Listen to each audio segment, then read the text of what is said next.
মানুষকে তো বুঝালাম, দাওয়াত তো দিলাম, রেজাল্ট কেন হয় না? আল্লাহর হাবিব ধ্যানমগ্ন হওয়ার জন্য ঘর থেকে বের হয়ে জাবালে নূর নামক পাহাড়ের চূড়ায় উঠে গারে হেরার মাঝে ধ্যানমগ্ন হলেন। সেখানে জিবরিল আমিন কোরআন নিয়ে অবতীর্ণ হলেন। কোরআন এসে গেল, ইকরা বিসমি রাব্বিকাল্লাযী খালাক। নবী মুহাম্মদ আপনি রবের নামে পড়ুন। তিনি নবী হলেন। ইয়া আইয়ুহাল মুদাসসির কুম ফানজির ওয়া রাব্বাকা ফাকাব্বির ওয়া সিয়াবাকা ফাতাহহির। এসে গেল ওহী। ও নবীজি মুহাম্মদ দাঁড়িয়ে যান, কম। সমাজ যদি পরিবর্তন করতে চান বসে থাকলে হবে না, শুয়ে থাকলে হবে না। সমাজ পরিবর্তনের জন্য মাথা তুলে দাঁড়াতে হবে।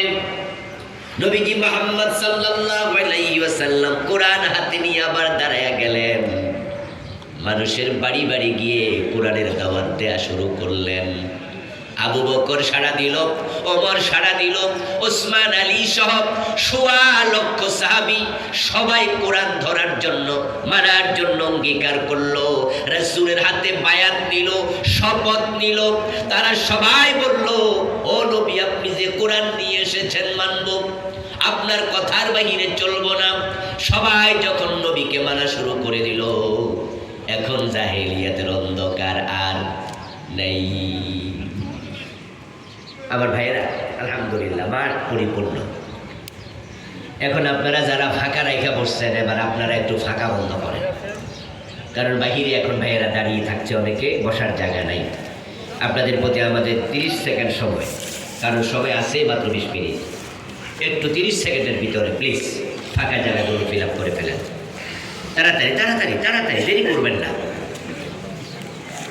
তাহলে দিনের বেলায় মাইকওয়ালা, দিনের বেলায় মাহফিল যে হয় না এটা ঠিক না, হয়।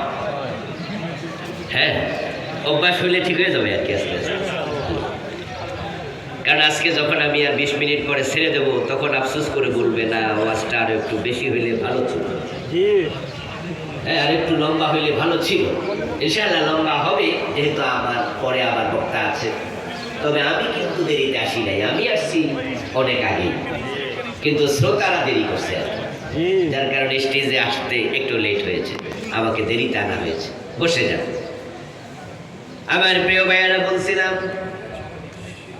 আল্লাহর হাবিব সাল্লাল্লাহু আলাইহি ওয়াসাল্লাম কোরআন যখন পেলেন, তখনকার যুগের নাম ছিল আইয়ামে জাহিলিয়া। আর রাসূলুল্লাহ যখন ইন্তেকাল করেন, তখন সে যুগের নাম ছিল খায়রুল কুরুন।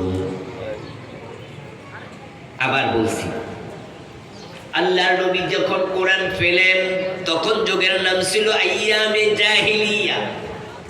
অজ্ঞতার যুগ, বর্বরতার যুগ, তমসার যুগ, অন্ধকার যুগ। যেই যুগে কোরআন আসলো আইয়ামে জাহিলিয়া, অন্ধকার যুগ। এই নাম কেন? ওই যুগে সূর্য আলো দিত না, কি মনে হয়? চাঁদের মাঝে কোনো আলো ছিল না, অন্ধকার যুগ কেন? কোন দিকে? ওই কোন দিকে? ক্যান ক্যান করে গেল, আওয়াজ সব করে দেয়, মিষ্টি আওয়াজ করে দেয়।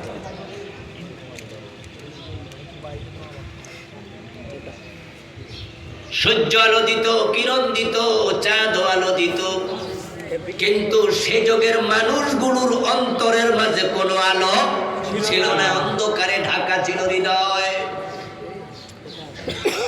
মানুষ কত বড় জালেম হলে পরে নিজের মেয়েটাকে নিজে জীবিত খবর দিতে পারে। আমার রাসূল কোরআন নিয়ে যখন সমাজে ছড়িয়ে পড়লেন, মদিনা নামক রাষ্ট্র কোরআন দিয়ে তিনি পরিচালনা করলেন 10 বছর। এখন ওই সমাজের একটা মানুষও কোরআনের বাইরে চলে না।